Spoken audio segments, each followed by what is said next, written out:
Although math guys claim that Hearthstone's economy is fair and without significant issues, I and many others remain skeptical about whether free-to-play players, especially newcomers, truly have the same competitive opportunities as players who purchase card packs with real money. This skepticism led me to challenge the guys, which was the beginning of a unique study. The results shed light on the capabilities of free-to-play players, compare the experience of regular players with that of newcomers, uncovering shocking differences in deck building costs, and establish the limits of progression in the game. Time to rock and roll! Hello my friends.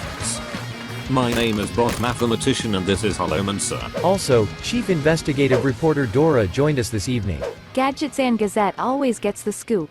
For the past decade, debates about the fairness of Hearthstone's progression system and economy have continued unabated. We regularly analyze changes to the progression system, examining the ratio of free resources to the total cost of a complete card collection. Our years of monitoring show that the game provides players with generous rewards for minimal effort. We've concluded that Hearthstone's economy is significantly more favorable for players compared to other games in the collectible card game genre. While the rewards may seem generous on paper, Hearthstone is a collectible and competitive free-to-play game, which means players shouldn't face theoretical barriers to acquiring the most effective builds. Yet I remain deeply doubtful that non-paying players have the same competitive opportunities, especially given the fast dynamic changes in the game's meta. But before we start the discussion, I want to remind you that this video contains subtitles and can be translated into your native language. In turn, an exclusive improved translation from Davey for Brazilian viewers will appear very soon. Obrigado, Davey. The idea of exploring not just the resources but also the experience's limitations and possibilities for players seemed incredibly intriguing. We decided to calculate how many of the most effective decks free-to-play players could access entirely through in-game currency, within 9 months of the release of Whizbang's workshop. The results may shock you. Over this 9-month period, players could earn and purchase 330 packs from various expansions, 2 mini-sets, and even save 2,500 gold for an upcoming StarCraft-themed mini-set. Additionally, players received 6 free legendary cards and the special micro set as a gift for the game's 10th anniversary. If players were to purchase all these rewards with real money, they'd need to spend approximately $500. Thanks to the duplicate protection system, we converted all packs into cards and extra dust. As a result, players who actively played from the start of the rotation collected the full collection of common and rare cards and obtained 41 legendary cards, including uncraftable ones, and 79 epic cards exclusively from the year's expansions. Disenchanting extra copies and golden cards provided an additional 24,000 dust. While this isn't enough to complete the entire card collection or eliminate all limitations, players were able to collect 890 cards, including collectible copies, out of the 1,032 printed during this game year, about 86% of the total collection. With accumulated dust, this could increase to nearly 90%. The key issue, however, lies in the remaining 10% of cards. Completing this portion of the collection could cost over $200, as the missing cards are typically epic and legendary ones. The full cost of a year's collection for active players is approximately $700, with Blizzard allowing players to obtain about 2/3 of this value through easily accessible resources. This creates a familiar imbalance. Building an impressive Hearthstone collection is relatively easy, but completing it requires a significant financial investment or a huge amount of time and effort. On a positive note, Hearthstone continues to avoid forcing players into excessive grinding or rewarding only monumental efforts. Acquiring all easily accessible rewards requires nothing more than regular engagement. Players simply need to play daily for at least 20 minutes or dedicate 1 hour every 3 days to complete quests. Additionally, participating in special events, tavern brawls and collecting Twitch drops during promotions or tournaments suffices. The most challenging task is achieving the 5th level in the diamond rank each month. However, for those focusing on the most effective deck builds, this should not pose a significant long-term obstacle.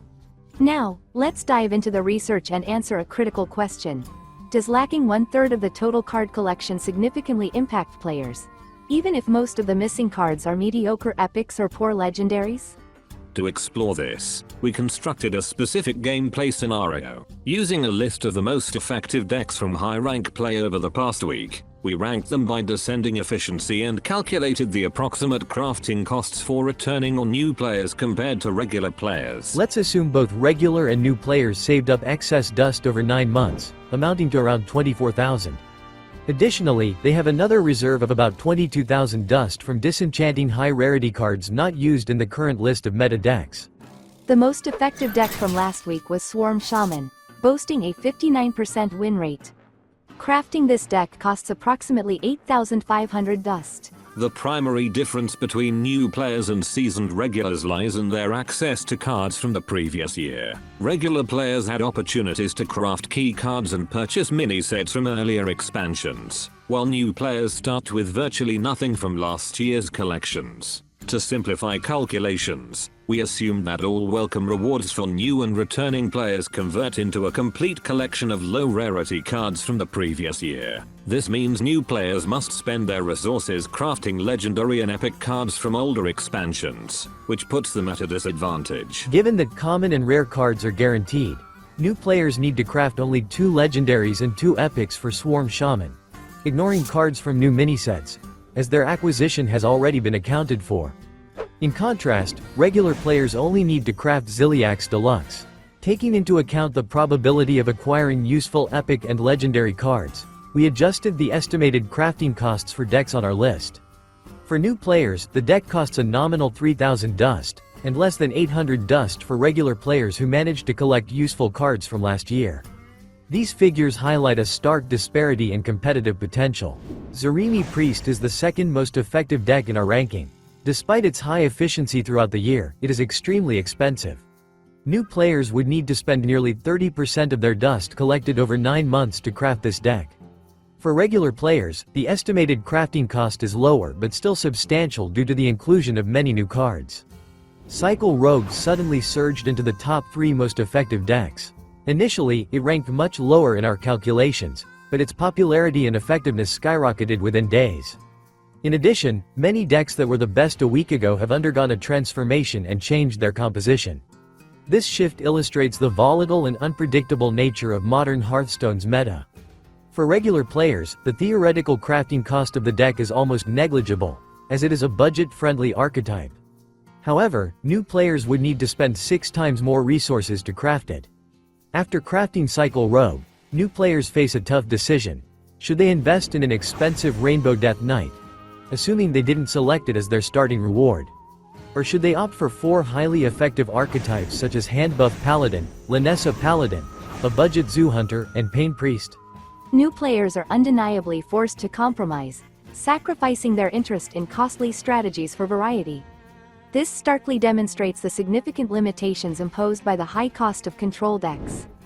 Unfortunately, the ability for novices to craft additional decks using their 9 months' worth of dust ends here. Over the entire 9-month period, new players could accumulate just enough resources to craft 4 to 7 top-tier decks from the current meta. This outcome can be evenly distributed across the 3 expansion phases, meaning new players theoretically gain access to only 1 or 2 highly effective decks per expansion phase, assuming they don't disenchant cards unnecessarily. In these circumstances, gradually increasing deck variety relies heavily on player intuition and luck. To expand their competitive options, players must gamble on archetypes and cards that might remain viable over several expansion phases. Given the rapid evolution of Hearthstone's meta, there are no guarantees that investments will retain high win rates even 2 weeks after crafting, let alone months later.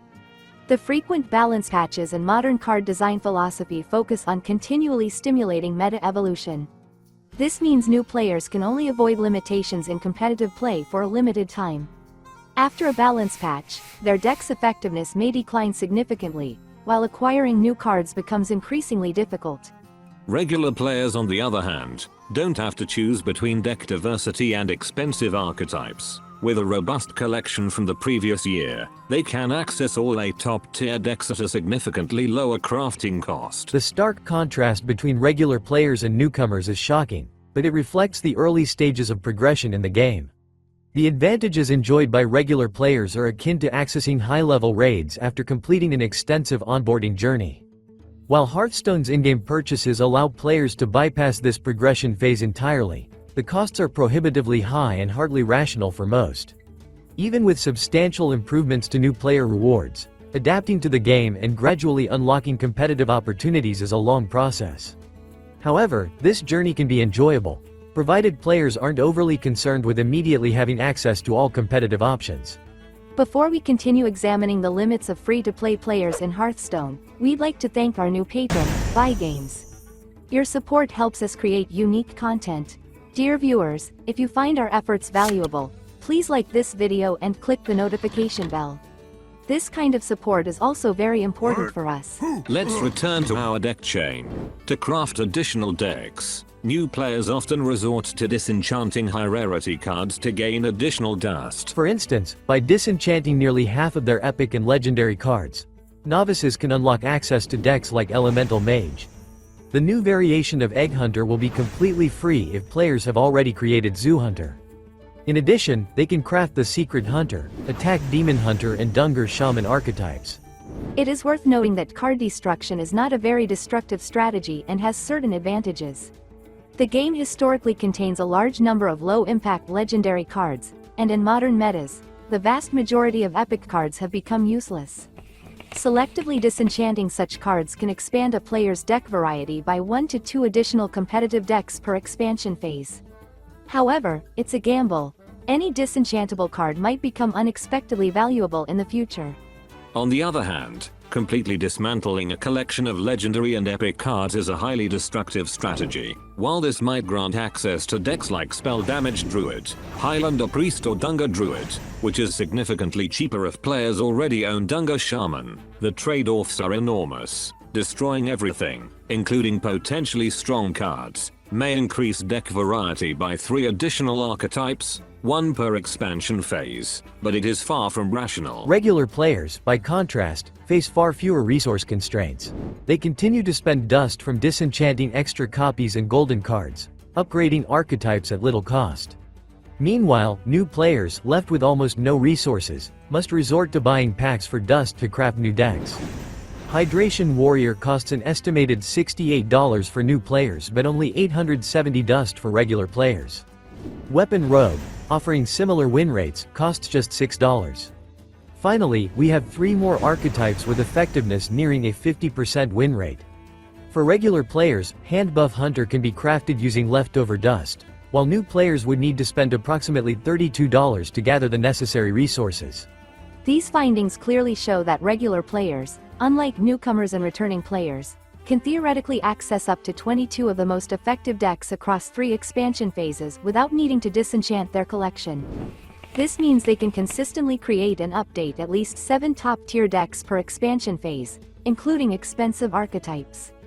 For new players, the situation is far more challenging. Depending on crafting costs, they can access only 1 to 2 top decks per phase, and even that requires meticulous planning. By sacrificing their high-rarity cards, they may expand this number to 5 competitive strategies. However, this comes at the cost of destroying the collection and may lead to severe restrictions on variability in the future. The competitive opportunities for both player groups increase gradually over time if players make smart choices. Investing in decks and cards that maintain relevance across multiple expansions is critical. Regular free-to-play players enjoy significantly more competitive options. Even in the case of the formation of a control meta game, they should have enough resources, including useless high-rarity cards, to retain access to the most effective decks under any circumstances. Free-to-play newcomers can compete and even reach legend rank, but having access to the most effective decks at any given time is nearly impossible. The most crucial insight is this: new players will effectively transform into regular players after 1 year, provided they successfully craft and retain most useful legendary and epic cards from the current year. Once the card rotation happens, even if they will not be able to collect everything they need due to a significant increase in the cost of crafting, they will experience a significant leap in both progress and opportunities. The most important thing for all Hearthstone players is to choose a rational strategy for resource accumulation and optimal investment in packs and cards. Buy packs that have the highest value. Invest dust primarily in legendary cards with the highest utility. This will help you significantly reduce the cost of crafting and upgrading new strategies in the future. On our channel, We regularly share top crafting recommendations and statistics on the best packs to purchase. These videos are designed to help players optimize their progress and make informed decisions about resource investment. While Hearthstone is a free-to-play game, occasional purchases with real money can significantly improve a player's experience. Buying a mini set for $15 or a tavern pass for $20 provides good long-term value. These investments not only increase deck variety and crafting efficiency but also support the game's continued development. For new players, even small monetary contributions can substantially enhance their progression and enjoyment. This study has been incredibly eye-opening, highlighting how seemingly minor factors dramatically influence the cost and accessibility of the game for different groups of players. Here are a few things that we were well aware of, but we did not expect that they could have such a critical role. The low utility of cards from the latest expansion, The Great Dark Beyond, significantly reduces the cost of most effective decks. Thus, the capabilities of free-to-play players can vary significantly from year to year depending on the influence of new sets, the number of balance patches, and the dominance of control strategies. Control decks act as a significant barrier to entry, especially for new players. Access to a solid collection of cards from the previous year is a key factor in determining a player's flexibility and ability to compete. Despite the generous improvements to welcome rewards, new players' competitive potential remains highly constrained. Upon completion of the study, we found that our approach could be adapted not only for theoretical calculations, but also for accurately determining the cost of access to best strategies after any changes in the meta throughout the game year. If you're interested in seeing more real data, let us know in the comments. We leave you with some questions based on our findings. Do you think Hearthstone is fair to free-to-play players? Do you believe the high dynamics of the metagame increase the cost of accessing the most effective decks?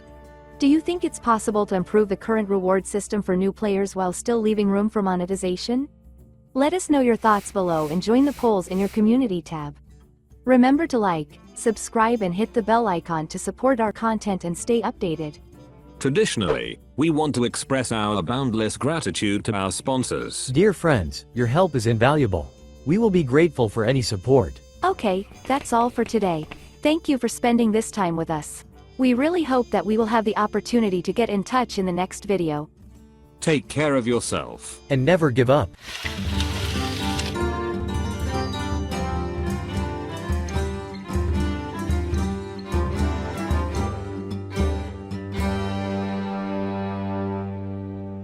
Job's done.